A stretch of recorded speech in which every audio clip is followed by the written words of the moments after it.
Hello friends, আসসালামু আলাইকুম। Welcome to my new blog.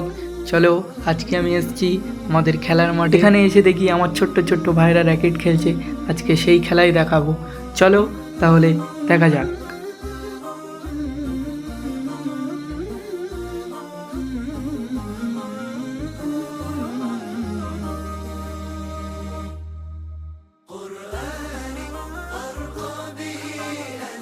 খেলা দেখা শেষ করে এবং আমি বাড়ি চলে যাব। বাড়ির থেকে ফোন আসছে বারবার। চলো, দেখা হচ্ছে নেক্সট কোনো ভিডিও। আজকে দিনের জন্য টাটা।